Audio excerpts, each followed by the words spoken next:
Welcome to the ABCs today.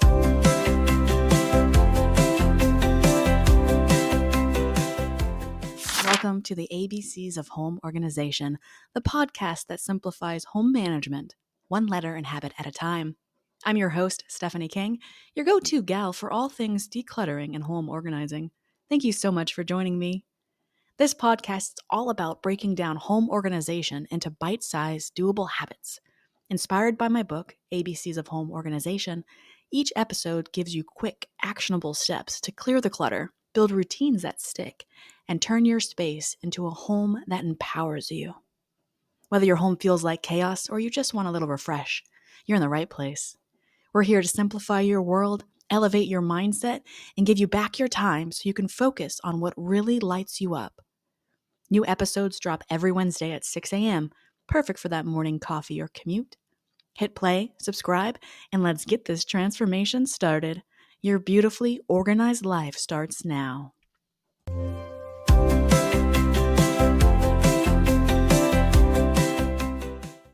Hey, and welcome to the ABCs of Home Organization. I'm your host, Stephanie, and I'm so glad that you are joining us for today's session, which is all about the letter V. V is for vacuuming up crumbs.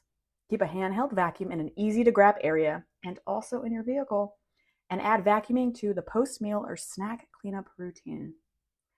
All right, so we're going to talk all about vacuuming today, about why we should vacuum, how to make it a routine and not necessarily an assigned chore, and then I'll give you a few other tasks around the house that you can do also that are quick, easy to just add into your routine. And so if you are ready, I am ready. We're just going to jump right in, be a quick V today, and then get going. So vacuuming, an exciting activity that everyone would love to do daily to stay on track of their life. And if they had the choice, would love to vacuum on a constant, regular basis. Am I right? I do, though, all joking aside, have a client that loves to vacuum. We always get to that point where we're ready for the vacuum and she'll go and grab it and it brings her joy. And I hope for most of you, same thing. But unfortunately, you could be like me where vacuuming is the least exciting job task that I could do in my house. But unfortunately, or possibly even fortunately, it is a very powerful habit that changes the way your home feels right now. Like when you vacuum, and my voice is coming out slightly with a Minnesotan accent at times because I've just been at a family reunion for a week. And so I'm going to be saying words because I'm apparently mimicking all of my loved ones. So apologies for that. But back to the topic. So like when you vacuum, you're typically doing it probably because you are tracking in dirt or dust, or you're walking barefoot or in socks and you notice that there's stuff that's gravitating to the bottoms of your feet. So you're like, I'm going to vacuum. Or you see stuff on the ground. You're like, I have to vacuum. Whether it's a carpet or wood floors or whatever, tile, etc., hair on the floor, whatever the reason for vacuuming, generally it's because you then do it and it's suddenly like, peace ensues around your entire being. And I love that feeling. So that is a pro to vacuuming, is the effects of the vacuum. And it's like wiping down a countertop, right? You get that immediate feeling of cleanliness, of good, of having an area become dirty to then being clean. So what I want to stress today is just try to break up vacuuming into micro jobs. So you're doing it every day for 1 minute, 5 minutes, however long you need to do each day, rather than doing a very long vacuum job on the weekends or once a week, once a month, however long often you vacuum. And so if you have a snack, dinner, breakfast on the go, crumbs are unfortunately inevitable. You're always going to have crumbs. If you are a household that has shoes worn in the house, you're going to have dirt, crumbs, and who knows what else in the house. And so having a easy access to a vacuum is key to stay on top of all these areas, especially around the kitchen area. If you're prepping food, I know that I am an extremely messy prepper, and so I definitely always have food on the ground, counters, etc. when I'm cooking. And so the vacuum being close to the kitchen area is a key. And then nowadays we have cordless vacuums, and those are even more vital because you don't have to plug it in. It's charged on the wall, which is the ideal, or you have a separate battery pack, which you can just add to it. So try to store those together so you can just pop it in. But having a vacuum you could grab off the wall, that's why those dust busters, like when I was a kid, we had those dust busters that you can just go grab it, clean up a quick little mess, and you're good to go. And nowadays, like the big vacuums are basically like a dust buster. And I absolutely do love those. Fun side fact is my brother and sister-in-law, they have a dog, Copper. And when we're at their house, if you spill anything on the ground or you're cooking or kids drop food, because come on, they're kids, he's your vacuum. He would like clean it up. And then like holidays and stuff at my parents' house, Copper would come and join us. And I remember the first time he wasn't there, and I was like, man, you kids are so messy. Like there's so much food under here. And I realized that Copper, our lovely breathing vacuum, was not there to clean up all the food underneath them. And I realized like how much mess they actually do make. And so if you have a dog, that's like a built-in vacuum, which I think is a huge plus.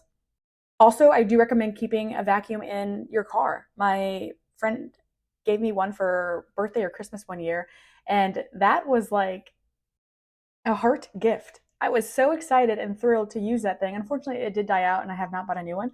But I eat in my car. It's like my office. So like in between clients during the day, I give myself 30 minutes, an hour to drive, depending on how far I have to go. So I'm eating in my car. I'm always spilling.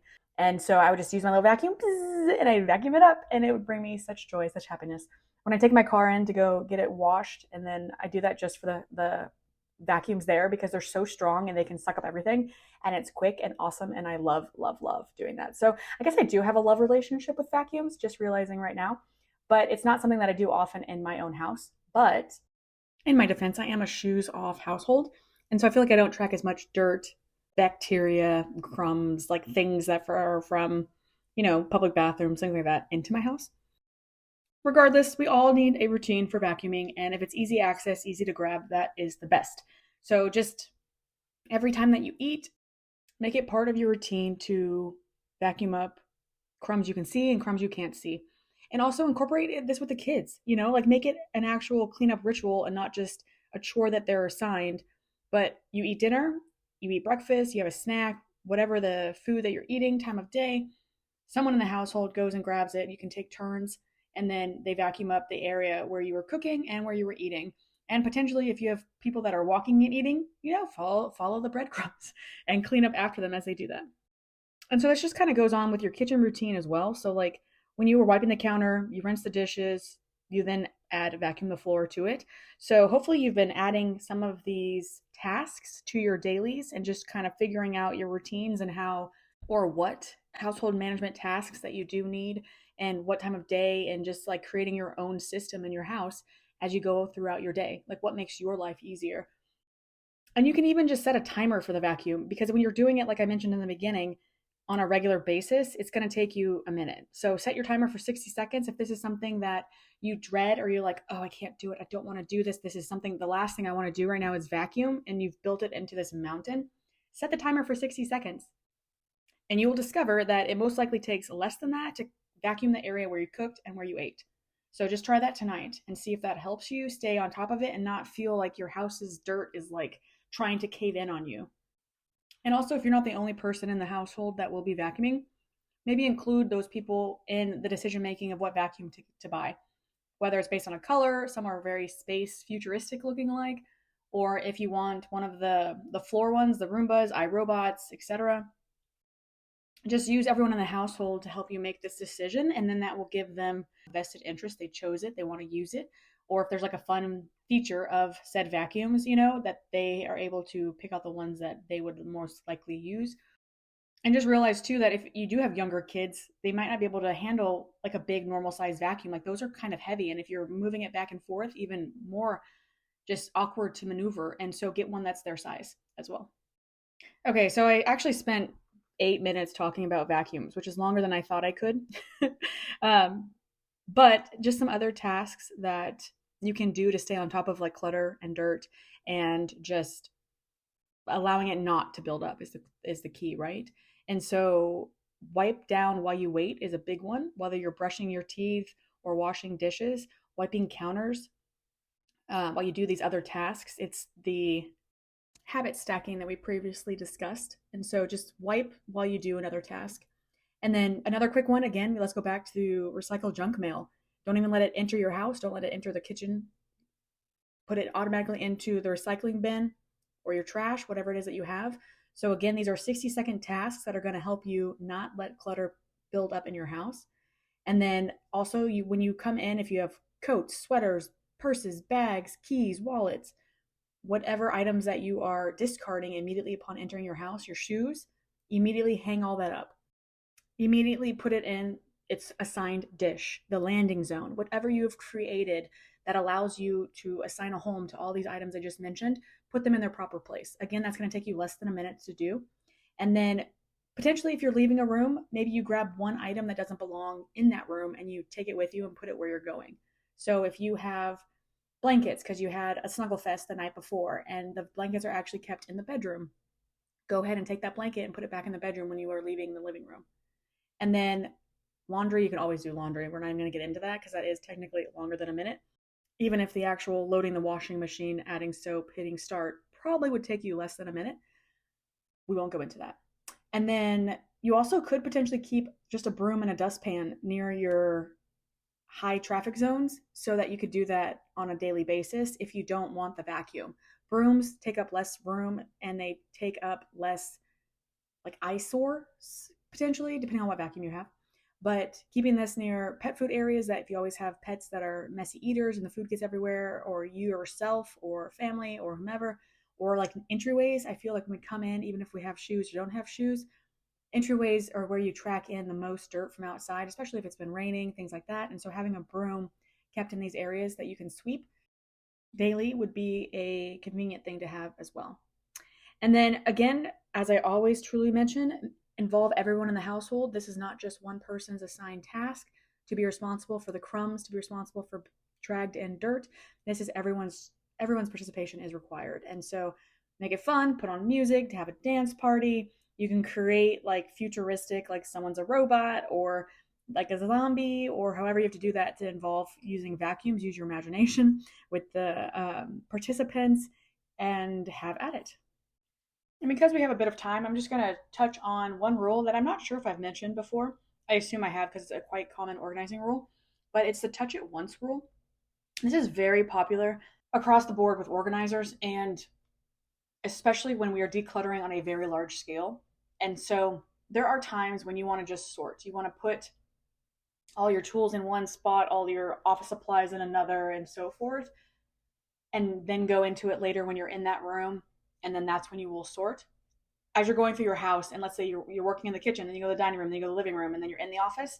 So by the time you get to the office, most likely you have 3 bins of office supplies from each of those spaces that have just, you put them all in that bin and you put it in the office, and it's left for the office until the day that you go to tackle and organize the office. Does that make sense? However, once you're past that initial shakeup, so to say, and you've brought organization and systems into your household, you will no longer need to do that aspect of it.